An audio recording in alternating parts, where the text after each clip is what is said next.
అందరికీ నమస్కారం. పిరమిడ్ సేవాదల్ కార్యక్రమానికి అందరికీ స్వాగతం, సుస్వాగతం.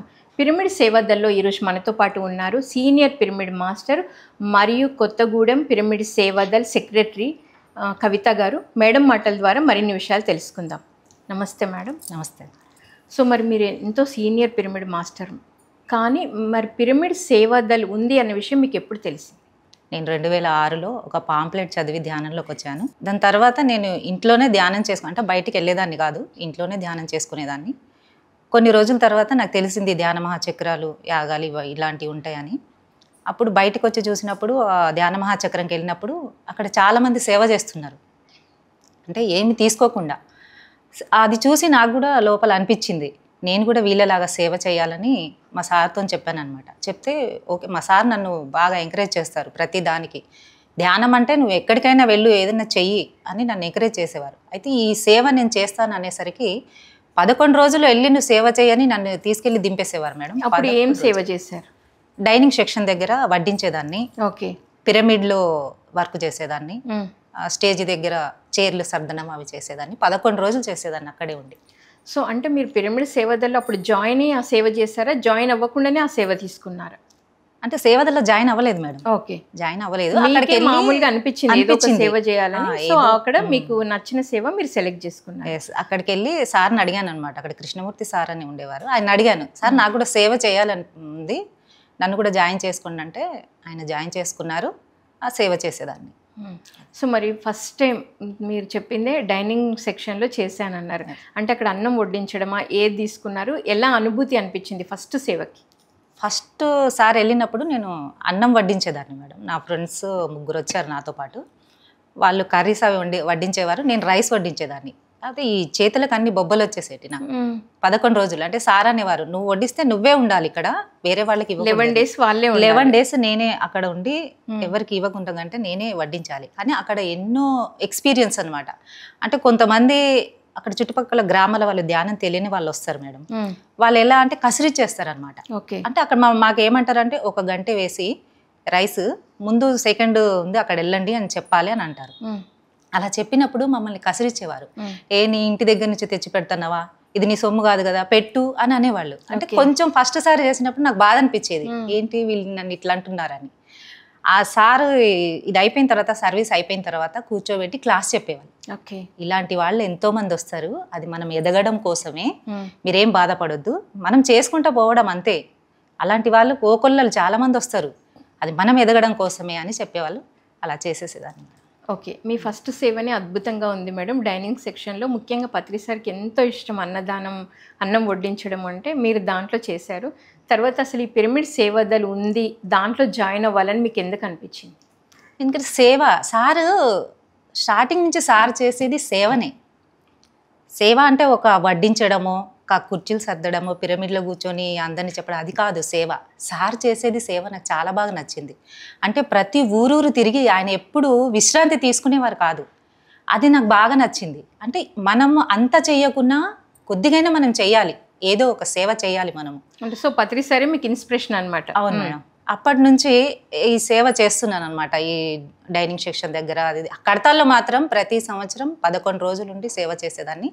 ఆ తర్వాత ఇక్కడికి వచ్చిన తర్వాత అనుకునేదాన్ని, కడతాల్లో అంత బాగా జరుగుతుంది కదా, మన ఊర్లో కూడా మనం మెడిటేషన్ పెట్టి మనం కూడా చెయ్యాలి ఏదో ఒక సేవ, సార్ అంతా చేస్తున్నారు కదా అని. వారం వారం ఆదివారం ఈ సెంటర్ లేదు అప్పుడు, 3 గంటల ధ్యానం పెట్టేవాళ్ళు. ఒక 100-150 మంది వచ్చేవాళ్ళు మేడం. అందరికి వంట 150 మంది వచ్చేవాళ్ళు. అంటే అప్పుడు చుట్టుపక్కల గ్రామాల వాళ్ళు అందరూ వచ్చేవాళ్ళు. వాళ్ళందరికీ వంట చేసి పెట్టాలి, ఎవరికి మాకు అంత పెద్ద వంట చేయడం రాదనేవాళ్ళు. కానీ నేను ధైర్యం చేసి, అంటే సారు చెప్తున్నారు కదా, మనం ఎందుకు ట్రై చేయకూడదు అని అంతమందికి నేను స్టార్ట్ చేశాను అనమాట వంట చేయడము. ప్రతి వారము నేను, నాతో పాటు నాకు 2 హెల్ప్ చేసేవాళ్ళు. అప్పటి నుంచి వంట చేసి పెట్టడము చేయడం నేర్చుకున్నాను. 100-150 200 మందికి ఈజీగా అట్లా చేసి పడేస్తాము. అలా చేసి పెట్టేవాళ్ళము. నాకు చాలా హ్యాపీగా అనిపించేది. అంటే మనం సార్ ఒక మాట అనేవాళ్ళు, మనము వడ్డించినప్పుడు మనసులో ఒకటి అనుకోవాలి, వాళ్ళు నాన్ వెజ్ తింటారు కదా, మనం మనసులో అనుకోవాలి ఏమని, వాళ్ళు నాన్ వెజ్ మానేయాలి, నేను పెట్టే ఆహారం తిన్న తర్వాత ఇంకా దాని జోలికి వెళ్ళకూడదు అని మన లోపల అనుకోవాలన్నప్పుడు నేను అలా అనుకునేదాన్ని. అందరు శాకాహారులుగా మారితే చాలా బాగుంటుంది కదా అని ఎప్పుడు వంట చేసినా ఒక 2 నిమిషాలు కళ్ళు మూసుకొని సంకల్పం పెట్టుకొని వంట చేసేదాన్ని మేడం. అట్లా తిన్నవాళ్ళు మారిన వాళ్ళు కూడా చాలామంది ఉన్నారు మేడం. ఓకే. సో మరి మీరు ఇలా సేవ చేస్తూ వచ్చారు కదా మేడం. ఇప్పుడు మీరు చెప్పారు 150 మంది వచ్చినా కూడా మీరు వండడము వడ్డించడం అంతా నేర్చుకున్నా అన్నారు. సో ఇప్పుడు మీరు పిరమిడ్ సేవదల్లోకి రాకముందు చేసిన సేవకి, పిరమిడ్ సేవదల్లో జాయిన్ అయిన తర్వాత చేసే సేవకి డిఫరెన్స్ ఏంటి?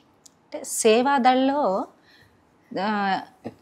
జాయిన్ కాకముందు అంటే చెయ్యాలి అని చేసేదాన్ని. కానీ సేవాదల్లో జాయిన్ అయిన తర్వాత మనము నలుగురికి చెప్పడము, ఇప్పుడు జాయిన్ అయిన తర్వాత ఇలా ఉండాలి, ఇలా చేయాలి, మనం ఒక ఇన్స్పిరేషన్ లాగా వాళ్ళకి. ఇప్పుడు పత్రిసార్ని మనం చూసి నేర్చుకుంటున్నాము అంటే మనల్ని చూసి కూడా నలుగురు నేర్చుకోవాలి అనే విధంగా ఇంకా సేవా కార్యక్రమాలు చేయడం, శాకాహార ర్యాలీలు చేయడము, క్లాసులు పెట్టించడము, ఎక్కడికన్నా వెళ్ళి పాంప్లెట్లు పంచడము, ఇవన్నీ చేస్తున్నాము.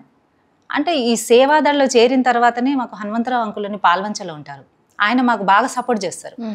ఈ సేవాదళలో చేరిన తర్వాత ఈ ప్రోగ్రామ్ చేయాలి, ఇక్కడికి వెళ్ళాలి, ఇలా చేయాలి అన్నీ ఆయన చెప్తారు. ఆయన చెప్పిన విధంగా చేసుకుంటూ వెళ్ళేదాన్ని. అందులో ఇంకా ఆనందం పొందాను నేను. మమ్మల్ని చూసి కూడా చాలామంది వచ్చి ఇలా చెయ్యాలి, ఇందులో ఎంతో సంతృప్తి ఉంటుంది కదా మేడం ఈ ప్రోగ్రామ్స్ చేయడం వల్ల. వాళ్ళు కూడా అలా మమ్మల్ని చూసి ఇన్స్పిరేషన్గా నేర్చుకున్నారు. మేడం ఇప్పుడు కడతాల్లో మనకి ధ్యాన మహాయాగము చక్రాలు జరుగుతూ ఉంటాయి. సో పిరమిడ్ సేవాదల్ అనేది చాలా ముఖ్య పాత్ర వహిస్తూ ఉంటుంది. అసలు ఈ పిరమిడ్ సేవాదల్ టీము ధ్యాన మహాయాగంలో మొట్టమొదటి నుండి ఎండింగ్ వరకు చేసే వర్క్స్ ఏంటి? అక్కడ డైనింగ్ సెక్షన్ దగ్గర పిరమిడ్లో చేస్తారు. తర్వాత టాయిలెట్స్ కడగడం. ఓకే. అసలు సేవాదళ్ అనేది పత్రిసార్ అసలు పెట్టారు మేడము. ఏది ఆశించకుండా చేస్తున్నా, మన సొసైటీలోనే ఏది ఆశించకుండా చేస్తారు మేడం. టాయిలెట్స్ దగ్గర నేను చూశాను ఒక 5-6 లేడీస్ మేడం, అసలు వాళ్ళు వంగి మొత్తం అవి టాయిలెట్స్ అన్ని కడుగుతుంటే నేను అనుకునేదాన్ని, ఒక డైనింగ్ దగ్గర నేను ఏదో నిలబడి వడ్డిస్తున్నా కానీ ఆ టాయిలెట్స్ కడగడము చాలా గొప్ప పని. అది వాళ్ళు ఎంత చక్కగా చేస్తున్నారు అంటే పత్రిసార్ మనకిచ్చిన ఇది గొప్ప వరం. ఆ టాయిలెట్స్ కడగడం వల్ల తన లోపల ఉన్న ఆ నెగిటివ్ని కడుక్కుంటుంది. సార్ చెప్పేవారు స్టేజ్ మీద, అరే అక్కడక్కడక్కడ చేయడం కాదు, టాయిలెట్స్ కడగడం గొప్ప సేవరాది. అది ఎప్పుడైతే నువ్వు టాయిలెట్స్ కడుగుతావో నీ లోపల ఉన్న పారిశుద్ధం అంతా వెళ్ళిపోతుంది అని చెప్పేవారు. చాలా బాగా నచ్చింది మేడం అదొకటి. ఇంకోటి ఆ గ్రౌండ్లో మొత్తం ఊడ్చేసి చెత్త అంతా క్లీన్గా ఎప్పటికప్పుడు క్లీన్గా పెడతారు. ప్రతిదీ మేడం, ఒక్కటని కాదు మేడం, ప్రతి పిరమిడ్ మాస్టర్ అక్కడికి వచ్చిందంటే కడతాల్లో వచ్చారంటే ఏదైనా చేసేస్తారు మేడం. అక్కడ ఇది చెయ్యను చేయలేను అని కాదు, ఏదైనా ప్రతిదీ సేవే అక్కడ. అది చాలా బాగా నచ్చింది మేడం. సో ఇప్పుడు నాకేం తెలియదు మేడం, నేను ఫస్ట్ టైం కడతాల్ ప్రిన్సెస్లోకి ఎంటర్ అయ్యాను. నాకు ధ్యానం తెలియదు, అకామిడేషన్ ఎక్కడ తీసుకోవాలో తెలియదు, అసలు ఏమీ తెలియదు. అలాంటి ఒక పర్సన్ కడతాల్కి వచ్చారు. అప్పుడు పిరమిడ్ సేవాదల్ ఎలాంటి హెల్ప్ చేస్తారు? అంటే అక్కడ వాళ్ళని ముందు వాళ్ళు వచ్చి అడుగుతారు మేడం, మాకేం తెలీదు, మేము ఎక్కడికి వెళ్ళాలంటే వాళ్ళని ముందుగా తీసుకెళ్ళి ఐడి కార్డ్స్ రాపిస్తాం. ఓకే. ఐడి కార్డ్స్ రాయించిన తర్వాత వాళ్ళని తీసుకెళ్ళి మేమే స్వయంగా మీకు ఇక్కడ అకామిడేషన్ ఉంది అని వాళ్ళని చూపించి, ఫలానా చోట స్టేజీ ఉంటుంది, ఫలానా దగ్గర డైనింగ్ సెక్షను, ఇవన్నీ చూపెడతాం మేడం వాళ్ళకి. చూపించిన తర్వాత వాళ్ళకు వాష్రూమ్స్ అవన్నీ చూపిస్తాము. తర్వాత పిరమిడ్లో తీసుకెళ్ళి మెడిటేషన్ ఇలా చేయాలని మెడిటేషన్ చేపిస్తాం మేడం. మెడిటేషన్ ఎక్స్ప్లెయిన్ చేస్తాము. అక్కడ ఆల్రెడీ ఉంటారు పిరమిడ్లో ఎక్స్ప్లెయిన్ చేసే వాళ్ళు ఉంటారు, వాళ్ళకు చెప్తాము, వాళ్ళు చెప్తారు మేడం. సో మరి మీరు ఆ 11 days ఇప్పుడు మీరు పిరమిడ్ సేవాదల్లో జాయిన్ అయిన తర్వాత మీరు చెప్పారు ఇందాక ఒక్క అని కాదు అన్ని సెక్షన్లలో పిరమిడ్ సేవాదలు ఉంటారు. అంటే మీరు ఎలా ప్రణాళిక వేసుకుంటారు మేడం? అంటే ఇప్పుడు రేపు ఈ వర్క్ చేయాలి అన్నప్పుడు మీరు అందరూ కలిసి ఎలా వర్క్ని డివైడ్ చేసుకుంటారు? అంటే అక్కడ మాకంటే పెద్దవాళ్ళు సార్లు ఉంటారు, వాళ్ళు చెప్తారనమాట. ఇవాళ డైనింగ్ సెక్షన్ దగ్గర చేసావు కదా, ఒక 3 రోజులు అక్కడ చేసిన తర్వాత నెక్స్ట్ పిరమిడ్లో చేయాలి. పిరమిడ్లో చేసిన అంటే మనకు కూడా కొంచెం విశ్రాంతి కావాలి కదా. ఆ డైనింగ్ సెక్షన్ దగ్గర అయితే ఉదయం 7 గంటలకు వెళ్తే నైట్ 9-10 అవుతుంది అనమాట. ఒక 3 రోజులు అక్కడ చేసిన తర్వాత నెక్స్ట్ మళ్ళీ పిరమిడ్లో తర్వాత స్టేజ్ దగ్గర అలా 3 రోజులు అక్కడ చేయాలని వాళ్ళు చెప్తారు మేడం. వాళ్ళు చెప్పిన విధంగా మనం చేసుకుంటూ పోతాం. సో మేడం మరి మీరు ఇందాక అన్నారు ఎప్పుడైతే మీరు కడతాల్లో చూసి వచ్చారో మా కొత్తగూడెంలో కూడా చక్కగా ఇలా క్లాసులు జరిగితే బాగుండు, పిరమిడ్ వస్తే బాగుండు అనుకున్నారు, అక్కడ బయట క్లాసులు జరుగుతూ ఉన్నాయి. సో మరి మొట్టమొదటిగా మీకు ఇక్కడ వచ్చిన పిరమిడ్ కేర్ సెంటర్ ఎలా ప్రారంభమైంది, దాంట్లో మీ పాత్ర ఏంటి?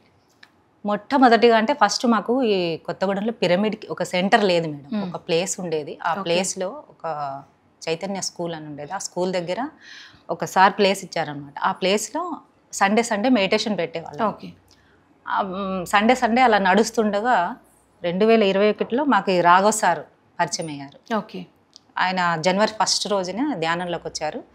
ఆయన పరిచయం అయిన తర్వాత ఆ సెంటర్ పోయింది మాకు. ఓకే. ఇప్పుడు ఎక్కడ సెంటర్ లేదు. నాకు మా హస్బెండ్కి ఒకే తపన అనమాట. అంటే మనము ఈ ధ్యానంలోకి వచ్చిన తర్వాత ఎంతో లబ్ధి పొందాము, ఎంతో ఆనందంగా ఉన్నాము, మనలాగా నలుగురు ఉండాలి కదా, మనకు ఒక సెంటర్ లేదు, చాలా తపన పడేవాళ్ళం ఇద్దరం. అయితే ఈ రాఘవ్ సార్ పరిచయం అయిన తర్వాత సారు సేమ్ ఇక మా మెంటాలిటీ ఎట్లనో మేము ఎలా ఆలోచిస్తున్నామో ఆయన వచ్చిన ఫస్ట్ రోజు నుంచే అలా ఆలోచించారు. అంటే నేను ధ్యానం చేయడం కాదు, నలుగురికి ధ్యానం చెప్పాలని. మా సార్ ఈసారి కనెక్ట్ అయిపోయారు.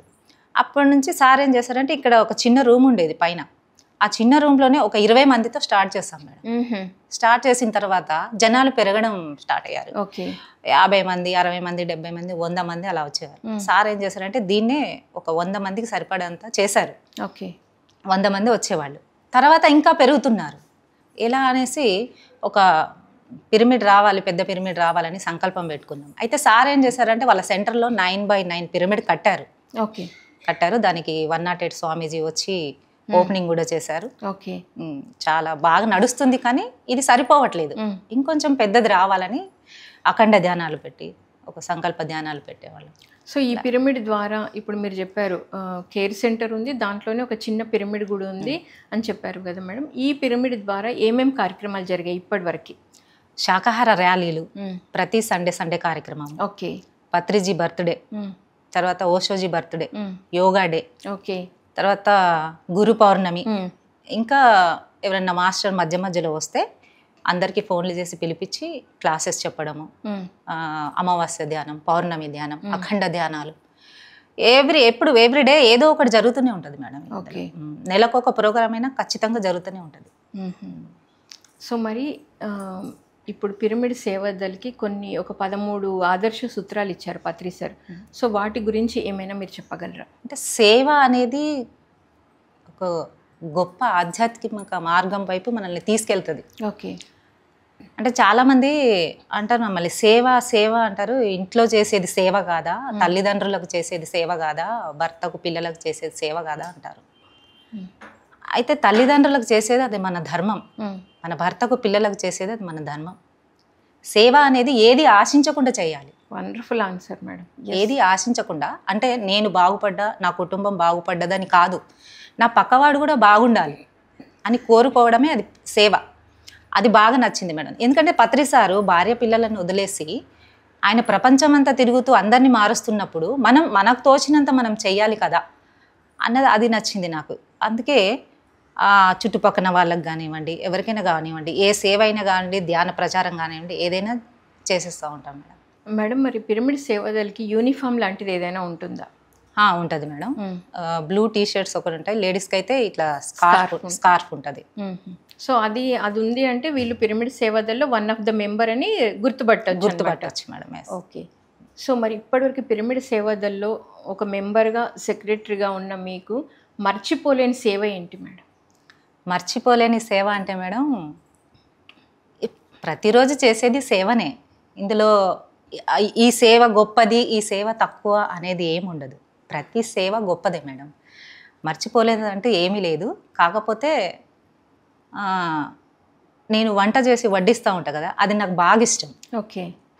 ఆ వంట చేసి వడ్డించడం అనేది ఎంతమంది వచ్చినా, ఎప్పుడు ఈ సెంటర్కి కూడా ఎంతమంది వచ్చినా అక్క ఒక ఫోన్ కాల్ చేస్తారు, ఇలా ఒక 10 మంది వచ్చారు, 20 మంది వచ్చారు అని అంటారు.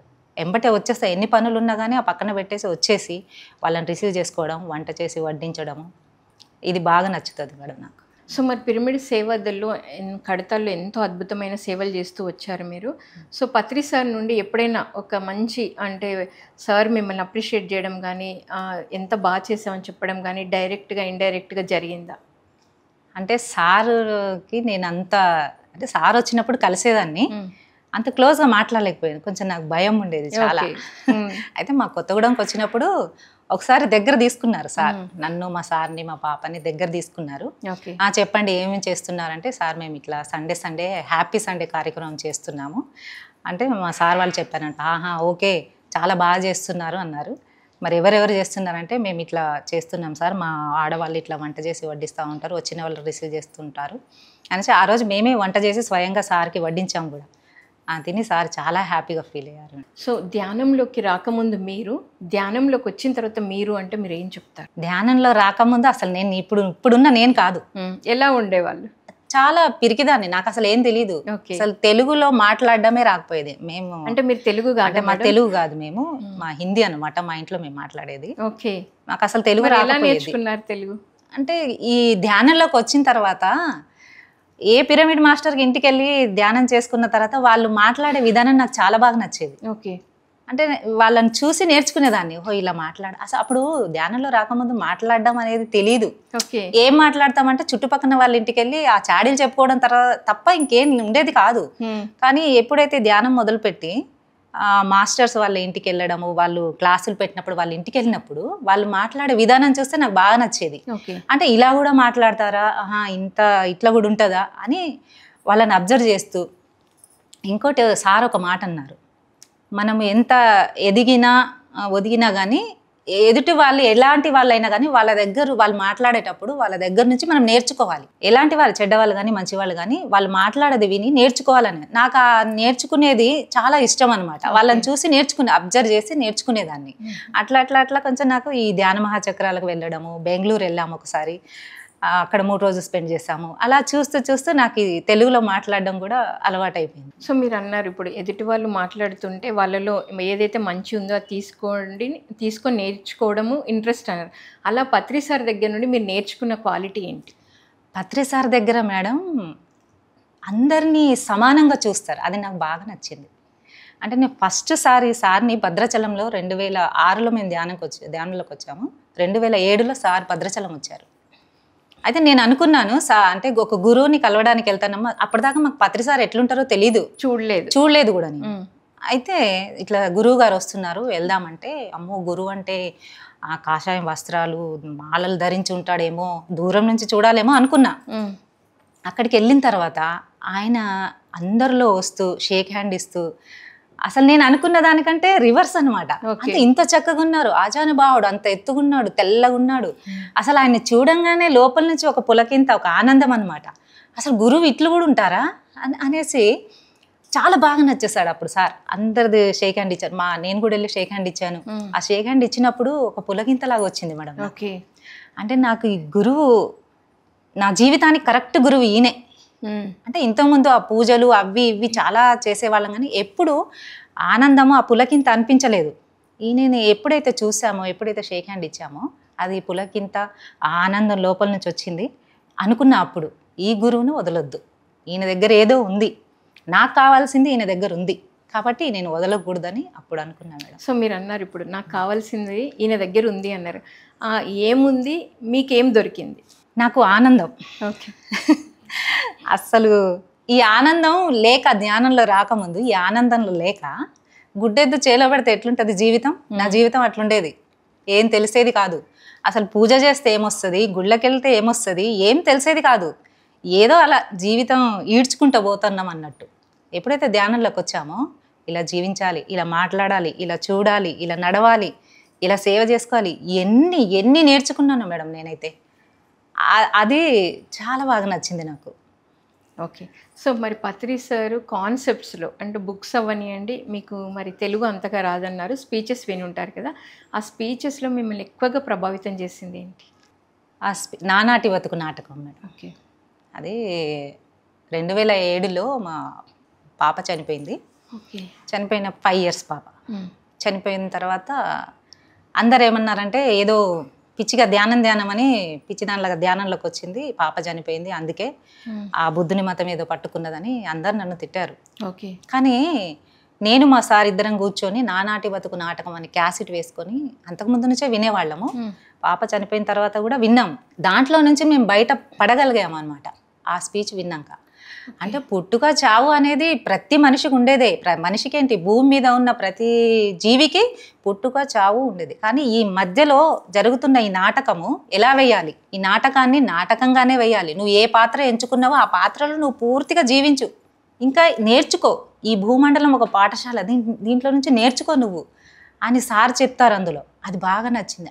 అప్పుడు ఆ దుఃఖంలో నుంచి బయటపడగలిగాము. అది చాలా ఇష్టం నానాటి బతుకు నాటకం.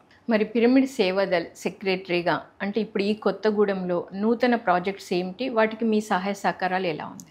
ఇప్పుడు ప్రస్తుతానికి నూతన ప్రాజెక్ట్ అంటే మేము సంకల్పం పెట్టుకున్నాం పెద్ద పిరమిడ్ రావాలని. ఇప్పుడు ఉన్న ప్రస్తుతం ఈ సెంటర్ సరిపోవట్లేదు మాకు. అయితే 21 days అఖండ ధ్యానాలు 2 సార్లు పెట్టాము. 11 రోజులు అఖండ ధ్యానం ఒకసారి పెట్టాము.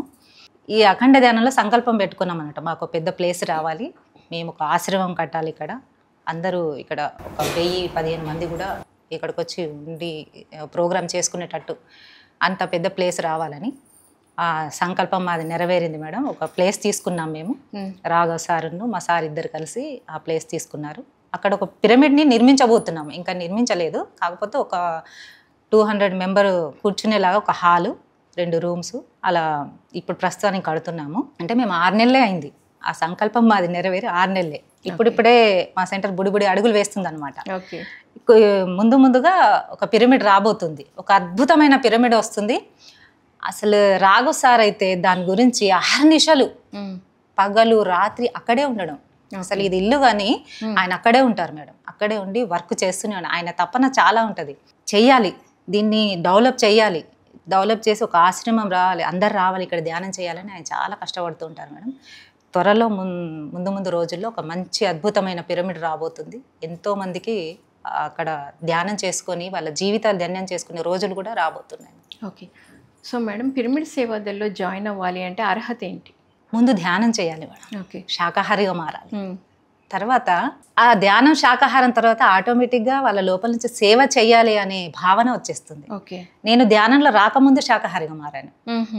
ముందు శాకాహారి, తర్వాత ధ్యానం. అంటే ఫస్ట్ మా సార్ ధ్యానంలోకి వచ్చారు, ఆయన వచ్చిన 5 రోజులకి ఆయన మానేశారనమాట. ఆయన మానేసినప్పుడు నేను ఎందుకు తినాలి, నేను కూడా మానేయాలి కదా అని నేను కూడా మానేశాను 5వ రోజుకే. మానేసిన తర్వాత ధ్యానం కూడా మొదలుపెట్టాను. ఈ శాకాహారం ధ్యానం తర్వాతనే నా లోపల నుంచి నాకు అనిపించింది సేవ. అంటే చూడండి, మన లోపల మనం ముందు శుద్ధం చేసుకోవాలంటే మనం కంపల్సరీ ధ్యానం, శాకాహారం. సార్ ఒకటే అంటారు, నువ్వు ధ్యానం చేయకున్నా పర్లేదు కానీ శాకాహారిగా మారు అంటారు. ఎప్పుడైతే మన ఈ దేహమే దేవాలయం అంటారు, ఈ దేవాలయాన్ని ఎప్పుడు మనం శుద్ధం చేసుకుంటామో అప్పుడు మన లోపల నుంచి నీకేం కావాలో అది వస్తూ ఉంటుంది. ఈ సేవ చేయాలనే ఆలోచన కూడా ఎప్పుడైతే ధ్యానం శాకాహారిగా మారుతామో అప్పుడు లోపల నుంచి మనకు సేవ చేయాలనే ఆలోచన వస్తుంది. ఏ సేవైనా ఎంచుకోండి, సేవ చేయాలి. చివరగా మరి మీ అనుభవ జ్ఞానం ద్వారా మీరు ఇచ్చే సందేశం ఏంటి? నేను ఇచ్చే సందేశం అంటే మేడం, ప్రతి మనిషి కూడా ఇప్పుడున్న ఈ జనరేషన్లో ప్రతి మనిషికి ధ్యానం అవసరం. ఎంత డబ్బు సంపాదించినా, ఎంత ఎత్తుకి ఎదిగినా కానీ ఏది మనకు ఆనందాన్ని ఇవ్వదు. ఒక ఆనందాన్ని ఇచ్చేది, మనల్ని మనగా గుర్తు చేసుకునేలాగా చేసేది ధ్యానం ఒకటే. జీవితంలో మనం ఏం చేసినా ఒక సంతృప్తి కావాలంటారు. ఆ సంతృప్తి దేనివల్ల వస్తుందంటే ధ్యానము, సేవ, శాకాహార ర్యాలీలు ఇవి చేయడం వల్ల. ఎందుకంటే మేము 18-19 సంవత్సరాలుగా అనుభవిస్తూ ఉన్నాం ఇది. అందుకే ప్రతి ఒక్కరూ ధ్యానం చేయాలి, ఆరోగ్యంగా ఉండాలి, ఆనందంగా ఉండాలి. ఇదే మేము కోరుకునేది, ఇదే నా సందేశం. Thank you madam. మరి ఎంతో అద్భుతంగా, ఎంతో చక్కగా, ముఖ్యంగా నానాటి బ్రతుకు నాటకం అనే కాన్సెప్ట్ విని మీ దుఃఖం నుండి మీరు ఎలా బయటకు వచ్చారు, సేవ యొక్క అర్థం ఏంటి, పరమార్థం ఏంటి అని ఎంతో అద్భుతంగా తెలియజేశారు. Thank you madam. Thank you so much. Thank you. So విన్నారు కదండి, పిరమిడ్ సేవాదల్ అనే ఈ అద్భుతమైన కార్యక్రమంలో మేడం ఎంతో అద్భుతంగా ధ్యానంలోకి ఎలా వచ్చారు, శాకాహారిగా ఎలా మారారు, సేవ చేయాలనే ఆలోచన మేడంకి ఎలా వచ్చింది అనేది ఎంతో అద్భుతంగా తెలియజేశారు. మరొక సేవాదల్ కార్యక్రమంలో మరొక మాస్టర్తో మళ్ళీ కలుద్దాం. Thank you so much.